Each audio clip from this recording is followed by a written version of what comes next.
You know who made it.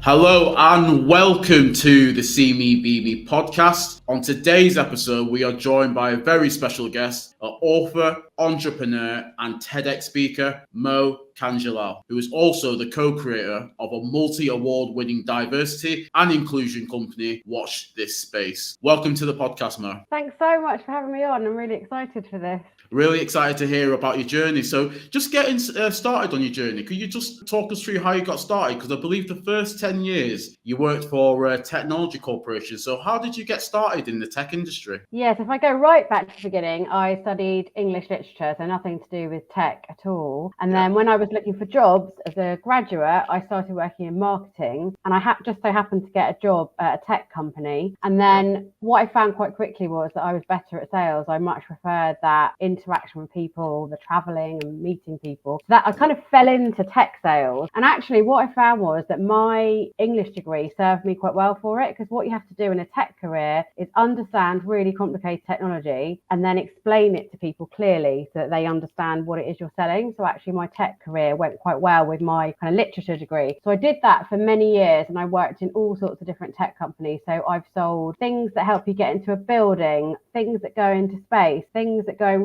radiotherapy machines, software that helps you get a job, all sorts of technology for many years. But during that career, I did well. So I progressed to being vice president of sales and marketing at a FTSE 250 company with a team all around the world. So I did really well. And that's a sort of success story of it. But behind all of that is how hard it was, because in tech companies, it's not diverse at all. It's getting much better, but certainly in my day, it wasn't at all. And so usually nobody looked or sounded like me. I would have to really kind of fight my way through and really overperform to do well. I always felt like I had to overperform in everything to get noticed and to really sort of do well, because it does take quite a lot of confidence to be the person in a meeting, for example, that says, actually, I don't agree, I've got a different opinion. And if you do that, you then get labelled as kind of aggressive and bossy and for disagreeing. So all of that is why I was interested in diversity and inclusion. I had an interest in it when I was in corporate. And then when I left my corporate job, which took up all my time because I used to travel around the world and commute and all those things, and I started working for a company locally where I live in Brighton,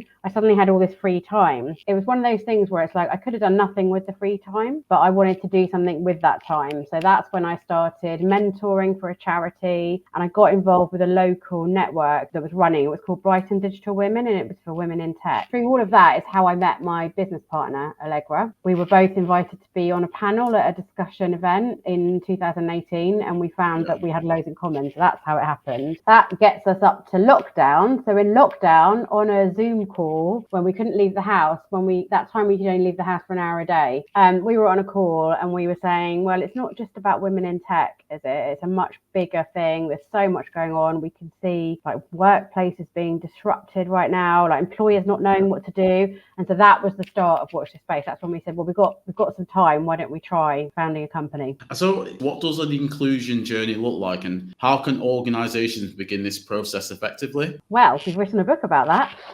So what an inclusion journey looks like is, so very early on, we thought about what we wanted to do, and we could see that for a lot of different types of organizations, they want to do something and their employees are saying, what are you doing about inclusion? But people don't know where to start. They don't know what process follow. They don't know what actions take. They're scared of saying the wrong thing and doing the wrong thing. So that's how we developed our inclusion journey mapping process. And actually the first diagram that we drew of that process is actually what we do now. So what we do is we do kind of discovery workshops with employees. We do surveys. We look at policies and processes and communication. We talk to customers and partners. So we do a whole bit of discovery where we really delve into an organization and figure out what we think they need to work on. And we do a lot of work on the data, because we always say there's no point jumping into a change if you haven't figured out what your starting point is. Where are your issues? What do you really need to work on to drive change? So then from that, we then create a roadmap where we say these are the things that we think you need to work on, which is where the travel thing comes from the inclusion journey. Some things will be quick. There's always some quick things you can do, but then there'll be longer term actions. And then as part of those longer term actions is a program of training. So we typically work with people for sort of 6-12 months, depending on the size of the organization. And we'll do then a program of learning learning with them as well. And we have a team all around the country that do that. And then could you tell us a little more about your new book, The Inclusion Journey? What are the key takeaways that you're hoping that readers will gain from it? Oh, fabulous new book just launched.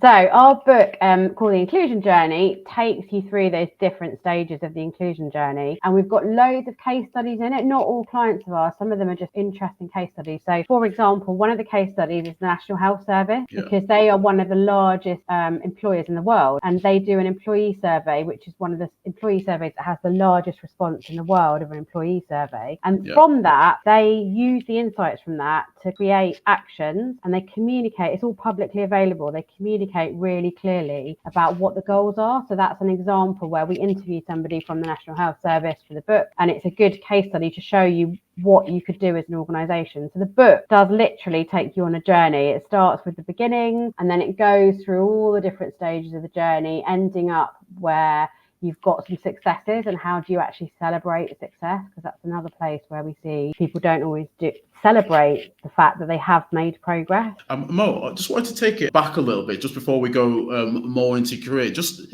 back when you were a little girl growing up, on this podcast particularly, we always like to ask our guests about role models and representation. So who was your role model growing up, and who were the people that inspired you to be who you are today? That's a really interesting question. So my parents emigrated to the UK from India in the late 1960s, and they were part of the immigration wave because the UK needed people to work in the National Health Service, and my dad was a doctor. That's why he came to the UK, and they faced a lot when they arrived because the country, was it a different place? In many ways it's the same. You know, they would worry about, you know, bricks being thrown through the window, and there'd be signs in the window saying, you know, no colours can rent a room here. And, you know, it was quite harsh times. And so, and I had lots of uncles and aunts who also emigrated here, so I grew up with a big immigrant family. And really all of them were my role models. They were the ones that, you know, really sort of forged a path and made a life here. The thing about a lot of families like mine is that everyone wants you to be a doctor, and that's not what I wanted to do. Well, I mean, that's why I do the mentoring for a charity where I mentor teenage girls,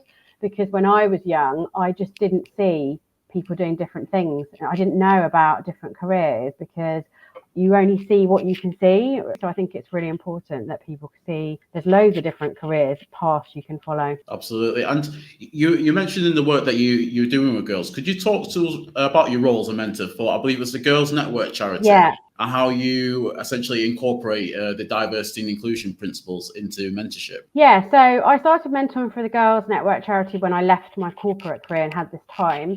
They are a charity where it's girls aged 14 to 19 who are matched with a mentor who they work with for a year, and you meet once a month and you follow a kind of program of mentoring. So I've been doing that for several years now. My first mentee has just graduated from university, which is really nice to see, and you sort of keep in touch afterwards as well. And it's all about the hashtag they often use is you can't be what you can't see. So it's about helping girls to see the different opportunities that are available to them and how they can really do that, and showing them that they can do anything they decide they want to do, and that, you know, it's about them having the confidence and learning how to do that. And a lot of the time it'll be that they just don't know enough about it. So my mentee that I've just finished mentoring the year with her, she wants to be an interior designer, she thinks, or maybe an architect, she thinks. Brilliant. But it's fantastic, but she doesn't know anybody that does those jobs. So I was able to introduce her to a friend of mine who's an interior designer, and we went for a coffee. And she talked to her all about a career in that, and like told her everything about it, and said, like, these are the things to think about. So it's that kind of thing to really show these girls what they can do. And there's loads of different mentoring programs all around the country. I particularly do this one because I really relate to a lot of the girls that I've mentored. I mean, ourselves at the Blair Project, we've had similar experiences with some of the young people that we work with. Particularly, we work in the area of STEM, and a lot of the young people particularly from BAME backgrounds, they always say to us that they didn't even know these opportunities were out there. They didn't even know who to turn to. So we've had a similar experience with some of the young people that we've worked with. So the reason it's called the Girls Network is because there is very well documented evidence that actually it's much harder for girls to progress in so many careers, like the tech industry that I've worked in. And it was kind of a take on the old boys network to say, well, it's the Girls Network.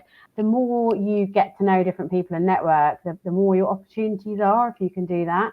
So it's really great to see it happening. And, there's lots of things that people do. There's loads of different mentoring programs that are all about that. What I want to touch upon, just in regards to the area of diversity and inclusion, what would you say, in your experience, are some of the common misconceptions that, let's say, leaders have about diversity and inclusion? That's another great question. So let's go through what some of the misconceptions are. Some of the misconceptions are that it's a waste of time and why are we talking about this? Everything's fine. It probably is fine for some of those leaders. They've probably never, faced issues.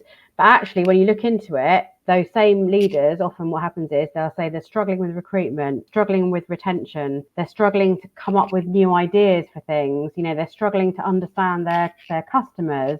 All of that is linked to diversity and inclusion. So one of the first hurdles, I would say, is convincing people that it's something that you need to do. Other misconceptions are that something's going to be taken away from them.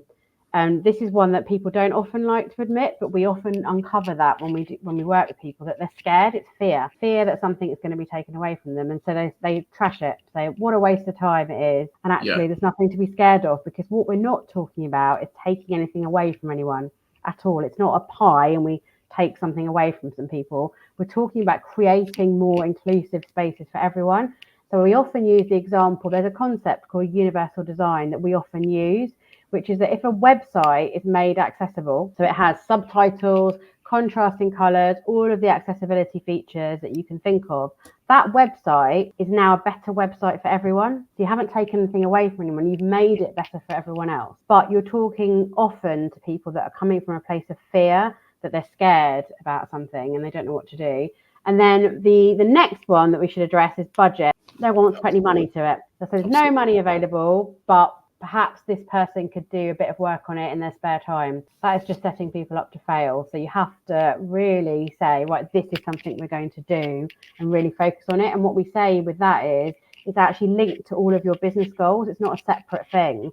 Link this to your business goals, and then you'll be much more successful in actually driving some change. I wanted to go into some of these successes for Watch This Space. So could you share with us some of the your key milestones since inception of Watch This Space? What has happened to us? Well, in 2021, we entered a competition, which is the Simply Business Boost competition, where you can win £25,000.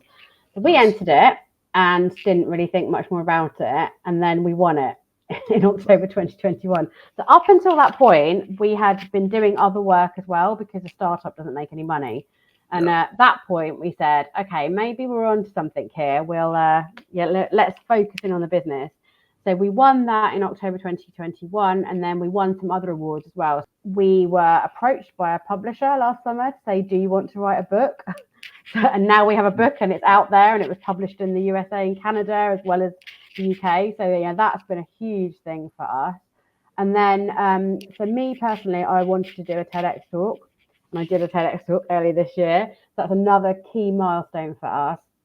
And then there's sort of other things along the way. We've grown the team. We have people around the country now. We've worked with some amazing clients. All sorts of things have happened. So it's been brilliant. So how has your experience as a TEDx speaker? How's it shaped your ability to communicate the importance of diversity and inclusion to a broader audience? It's something I really wanted to do. And then working on putting a TEDx talk together is an amazing experience, because you have to really focus in on a subject that you feel passionately about. Like the stories that you weave into your talk have to be personal. If you try and speak about experiences that are not yours, it's not going to be authentic. When you watch the videos, it's really funny for me watching the videos of all the speakers, because it looks like people just got up on stage and talk. Actually, behind the scenes, we have all practiced those talks so many times. I was like reciting it in my sleep. I practiced it so much. Does it take many, many years of practice to get to that level? Cool. I did used to go to drama classes. I loved it. And the reason I was sent to drama classes is because I was quite shy as a child. So it was to kind of help me. So I think probably I've always had an interest in it. And then in a sales career, you have to present all the time, presenting to clients, presenting at conferences. So I was used to doing all of that. TEDx speaking is different because it's much more personal. So it was a different thing. And then, stepping onto the stage. So before I went on stage, the kind of backstage crew, they said to me, like, how you feeling? And I was like, I'm excited.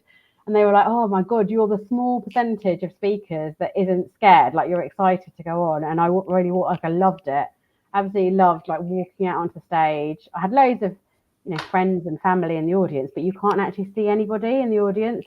And then when I came off stage, they said, "How are you feeling now?" And I was like, "Oh, I want to do it again. I really do." So it's like an amazing. So I say this to everyone now: like, if you get the opportunity, say yes and do a TEDx talk, because it's amazing. The person myself, I'd love to try something like that out one day. You should give it a go. I do like coming out of my comfort zone. I feel that's the best. It's the best way to develop in a way, going outside your comfort zone and doing something that you might feel nervous about, but it's the only way that you develop and get better. So it's something I'd love to do sometime in the future. In terms of Watch This Space, could you share some examples of how you've managed to help organisations transform their inclusion practices? For example, we worked with Richmond Hill Hotel, who are a hotel in Richmond, and they have their challenges are quite different to some of the companies we work with. For them, they've got quite a diverse range of kind of frontline employees. The management, perhaps not so much so, but their employees are also facing all sorts of different types of people as guests, and they might sort of get challenging behaviour from them. So we did the full inclusion journey mapping process with them, where we went through everything, and then we did a full year of training with all of their employees. So we did training sessions with kind of everyone. Some sessions would be perhaps people from the bar, with people from the restaurant, with people from the sort of housekeeping staff, all in the same session. So it was really good, and we really got to know them all. And as a result of working with us, their retention rate of employees has gone up. So I can't remember the exact stat, but it's something like 42% to 72% retention. So it's been really, really strong since they've been working with us. Another good example is Brighton and Hove Council, who we work with. So with them, we do something called a diverse talent program. So they know that they don't have enough different types of people in senior roles. So we worked on kind of training programs with them where they have 15 people who go through program with us over the space of several months, where we do training, they have coaching, they're mentored by somebody in a senior role. And as a result of that, the last cohort that we did, of the 15 people, 4 of them have already been promoted into more senior roles. So that's been really good to sort of increase the representation in the council. There's a tech company we worked with as well. It's been similar. So we did the inclusion journey mapping process with them. And with them, what they've seen is their employee engagement rates have come up. So before they worked with us, they would have these kind of all staff Zoom calls with everybody there. And they'd say, "Are there any questions?" And there'd always be a question saying, "What are we doing about diversity and inclusion?" And they don't get that anymore, because now people can see what they're doing and they're involved in it and they're really engaged. One of your other roles I wanted to just touch on, Mo, is just I believe you're a non-exec director at here, Care Unbound, which for our viewers listening at home is a healthcare social enterprise on diversity and inclusion. So what unique perspectives do you bring to the healthcare sector regarding D&I? So I have a lot of different hats. I do lots of different things. So I'm a non-exec director at here, Care Unbound, a healthcare social enterprise working across different sections of the healthcare sector in Sussex. So for example, things like dementia care assessments, they ran the COVID vaccine programme, musculoskeletal assessments, all different kinds of healthcare services. So I joined them in 2021 as a non-exec director, and my work there focuses on a lot around their communication and their kind of employee engagement and diversity and inclusion amongst their employees. But they also do a lot of work on healthcare inequalities. So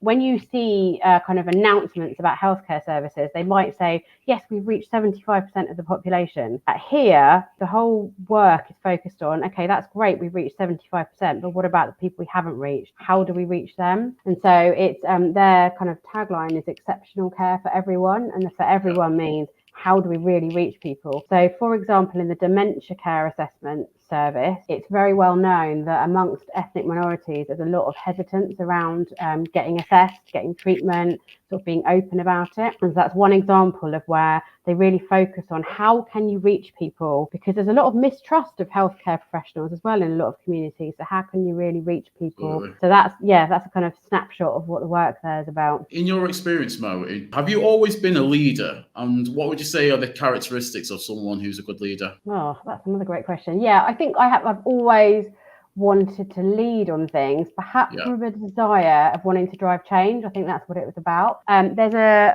boss I worked for many years ago who said to me quite early on in my career that leadership is different to management. Leadership is about wanting to drive a change, taking that change forward and making sure you take people with you along the way, and that anybody can be a leader. It's not about a job title. It's about whether you have that desire and that ability to sort of take people with you in driving that change. And I think that's what my career has always been about, that when it's something I feel really passionate about, I will really work on how to get people to understand it, raise their concerns, like how to take people with you on that change. So yeah, it's always been about doing that. And actually all of the roles I've had, I've always had a kind of leadership role. Similar to the charity where I'm a trustee, I'm the vice chair of the board of trustees there as well. So I tend to sort of step into those roles of like speaking up and leading things. And just reading into your background, because I believe you worked in industrial, medical, aerospace, and many other sectors, and I imagine all while meeting different big targets. So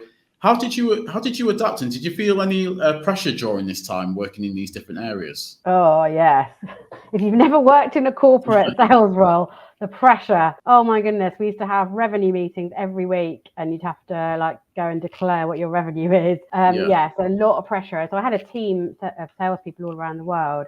So they would all have their own targets as well. But as the VP of sales, you have to meet those revenue targets. So a lot of pressure, and I had to understand all the different countries, all the different industries. So yeah, it was a very highly pressured role, which at the time I loved. I really loved it and got a real buzz from it all. There was one of the deals I closed that was like multi-millions. It was like one of the biggest deals I'd ever closed, and I really, really loved it for a long time until I didn't. So people always said to me, that kind of job has a shelf life. You can reach a point where you don't want to be traveling all the time. And that's what I reached. I reached a point where, I didn't want to be doing revenue numbers on a Friday evening. I'd had enough of that and thought there was more to life than that. But for a long time, it was great. And I do often say this to people I mentor as well. Like if you're considering a career in a big corporate, there are lots of advantages to it. You learn a lot. There's sort of training budgets, get to experience lots of different things. So actually, people often say everything's bad about it. It's not actually. There's loads of great things that you learn from being in those big corporates. And was there? I believe at the beginning you're saying that when you were working in those corporate, there wasn't a lot of representation there. Did you see, even before you left, did you see much change before you left the corporate world in terms of diversity and inclusion? Yes and no. So there were more people, but then in a company of like thousands of people, in the senior management team, like 100 or so senior leaders, there were not many women, very few people of colour. It was, not that representative. There were people that joined things like the graduate and apprentice schemes, but then I also saw some of those people leave because they had bad experiences. So that really taught me that you have to drive inclusion across the organisation, because otherwise you bring somebody in and they have a bad experience and they're going to leave. So I think it is improving, but then when I look at the statistics around those tech industries, it's not really changing that radically. It's very slow progress. If you look at things like the CEOs of the top FTSE 100 and FTSE 250 companies, there's not that much change really. So I think there's a long way to go. And so those people that say, oh, what a load of nonsense, actually they need to look at what's going on. And it's fascinating because the tech industry is all about technology, new innovation, exploring different things, new medical technologies. But yet the industries can be quite backward in how inclusive it is. So there's still a really long way to go. Mo, could you tell us, what does a bad experience look like? Can you describe for our listeners what they might be? Yeah, so meetings, we talk a lot about meetings at Watch Your Space. It's often where you see a lot of bad behaviour. So it might be, I had experiences where I had someone like slam a book down at a meeting and shout at me, or shout me down, rude language, kind of dismissing things I was saying. That's just me. I also saw it going on with other people. So there are stats around this as well. Women get interrupted around 50% of the time, and if that's not addressed, then they don't get to speak up. I would get called things like aggressive and bossy because I objected to things. I would say, well, I don't agree with that. I'm not accepting that. And then people would say, oh, isn't she bossy? Isn't she aggressive? Which they wouldn't say to somebody else. It was because I was different. So I was being labelled as that. At extremes, it was sort of shouting and swearing. But actually, a lot of it was just constant microaggressions all the time, just constantly people saying things. I can recall a meeting when I was quite young and I was there to lead, I think, one of my first meetings, and one of the people said, oh, good, Mo's here, she can pour the coffee and take the notes. And it's like, how to bring somebody down really quickly. So there was loads of things like that went on that I hope don't so much now, but I don't know. It's a long time now since I've been in those kind of corporate roles. From your experience, what are some strategies that you found effective in overcoming, let's say, resistance to ideas about diversity and inclusion, but just overall ideas that people of colour might have in an organisation that might have resistance? So in my corporate career, I used to have coaching and I was on a fast track leadership program and things like that. And a lot of that was around me changing myself. It was like, learn to listen more, learn to sort of speak slowly, sort of lower your tone. And it was a lot around that to get myself sort of noticed and listened to. And it did work. I progressed my career. I now look at all of that and think, no, why should I be changing myself? Actually, I shouldn't have to do that to succeed. Absolutely. So I now feel differently about it. I now feel like actually people should be empowered to speak up and say the things they want to say and know that they're supported as well by colleagues, by managers. So I feel very differently about it now. So when we work with people now, we say to sort of leadership teams, you need to think about how you listen to people, how you enable people to feel safe in speaking up and saying what they don't agree with. Because actually we need people to feel like they can say what they don't agree with rather than having to go along with things. A lot of my corporate career, you had to go along with things and not sort of rock the boat too much. And yeah, I feel very differently about it now. I think now it should be about how much people can sort of speak up about things. How do you think we can measure like success of D&I in the long term, both in work, but also let's say even in the organisations that you collaborate with? So there's some kind of statistical sort of ways you can show evidence. So things like gender pay gap reporting. There's going to be other types of pay gap reporting coming in. You can look at recruitment, retention, those kinds of data points to really understand. Employee surveys to look at employee engagement, that kind of thing. Those sorts of things will really help you. But also a lot of it is sort of what evidence do people see of things being different? Who is in the leadership teams? How empowered are employees? How do they feel about where they work? Those kinds of things that perhaps less measurable are really important too. So for us, when we work with organisations, it's when we see people saying, yeah, I really felt like I saw something different happen there. I saw a change. So there's another company who are a case study in our book is a company called Electa who make radiotherapy machines. And there's a great story in there about how they really, really did a lot to support their Muslim employees. So they had, praying spaces and places they could wash, and they really did something about it. And their employees were surprised to see that. And then that led to a kind of snowball effect where then other things happen. So those things are not a data point to measure, but like a great story of how people felt they were really included in an organisation. So there's a lot of things like that you can do to just show people that you've understood what their life's about and made things easier for them. In your opinion, what are some of the emerging trends that organisations should be aware of? Before the pandemic, loads of employers said you can't do that job remotely, flexibly. It's just not possible. And then overnight they made it work, and it was brilliant for a lot of people. We now see a lot of people going backwards again and mandating sort of going to the office again. And I think the employers that do that are going to struggle to recruit and retain people because people now think differently. If you look at job search volumes on kind of job boards, it's all about that kind of flexible working, remote working, that kind of thing. So that's definitely something that's key. Then there's also a lot of discussion around psychological safety, people feeling that they can speak up and they're supported in doing that. I think that's another trend that we're seeing, people really wanting to do that. I think more and more we're seeing the link between diversity and inclusion work and sustainability, because it's all about a different future, more purposeful future. So I think we're seeing a lot of that as well. And so we're going ourselves through B Corp certification at the moment. And there's a whole section in the B Corp sort of certification around employees and how you look after employees. I think there's quite a lot of work going on around that too.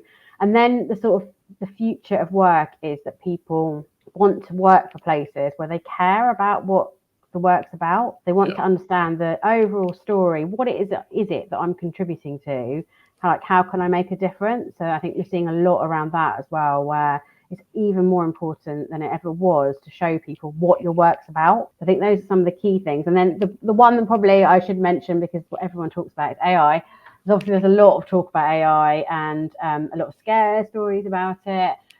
Because I worked in tech and was quite an early adopter of technology. So I think in so many ways, lots of that technology is brilliant. what we need to be careful of is the fact that a lot of the algorithms are being built by people who are not coming from that different perspective themselves. So you're ending up with sort of algorithms. A good example is the passport photo algorithm that doesn't recognize a lot of darker skins. Things like that need to be looked at. Final question, just before we go into our bonus rounds of questions. What's next for you, Mo, and watch this space? Are there any upcoming projects or initiatives that you're particularly excited about? Obviously, worldwide success of our book, The Inclusion Journey. That's one of the key things that we're working on at the moment. But we've also just launched our benchmarking tool. So from all of our work, what we know is people always ask us how they compare to other people in their sector or their region. So we've now just launched a new benchmarking tool, which is on our website. It's free to do. You just answer some questions and it shows you where you are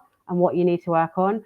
So that's the first bit of that. So that's really exciting. We're already getting loads of people trying it out because this is what people want to know.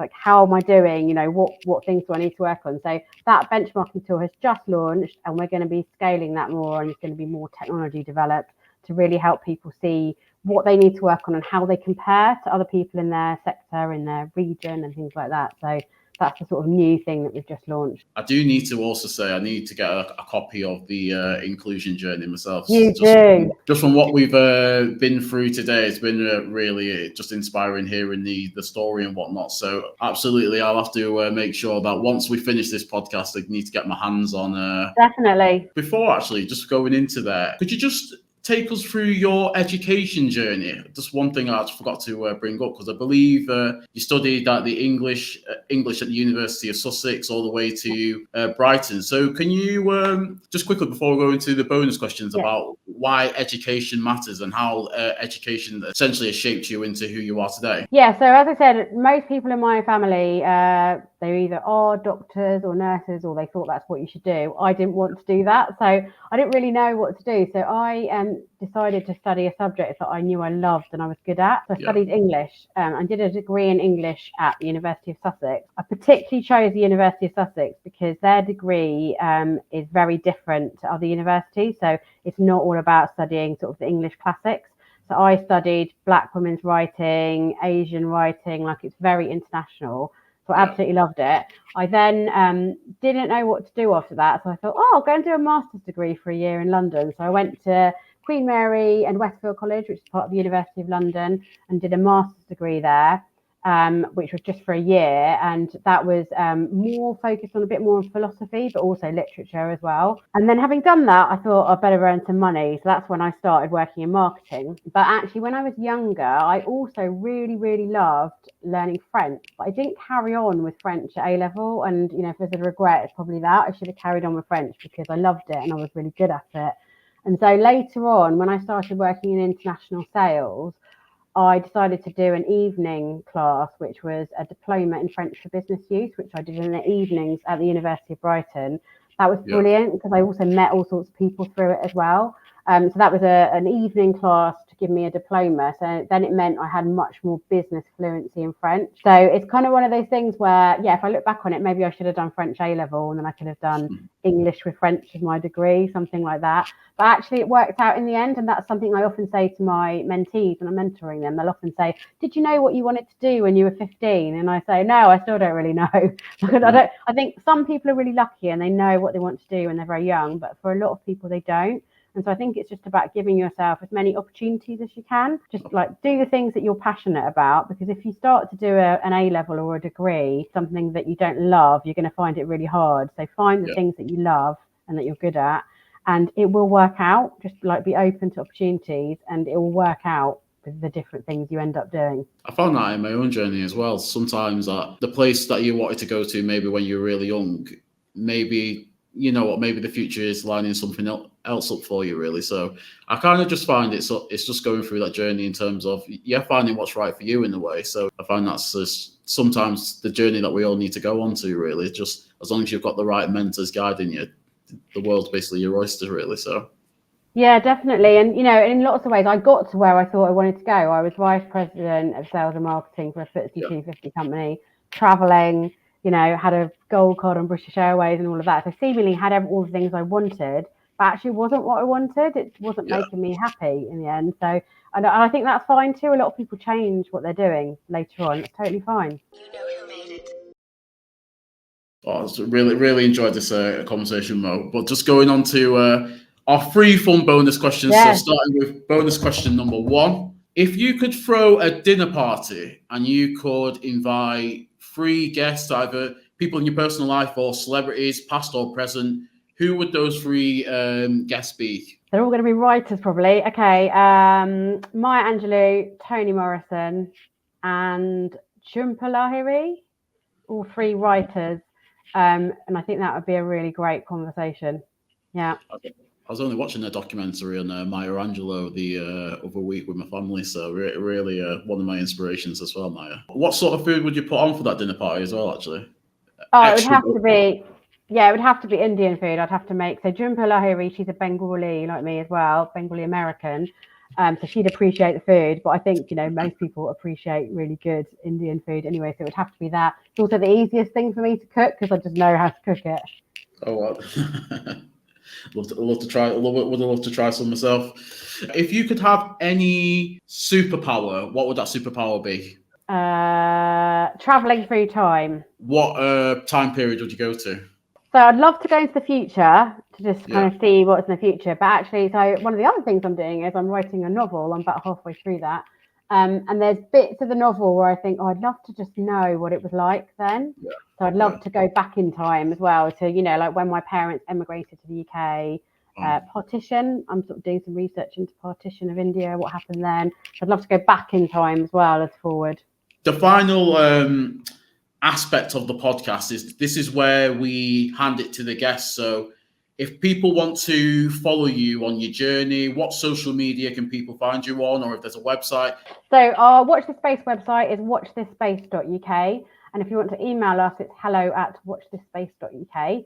And then on social media, so I'm probably most prolific on LinkedIn. So you'll find me there. If you look up Mo Kanjilal, I'm on LinkedIn. And Watch This Space is on LinkedIn as well. But I'm also on Instagram. Again, just search Mo Kanjilal and you'll find me. There's no one else, I don't think, with my name.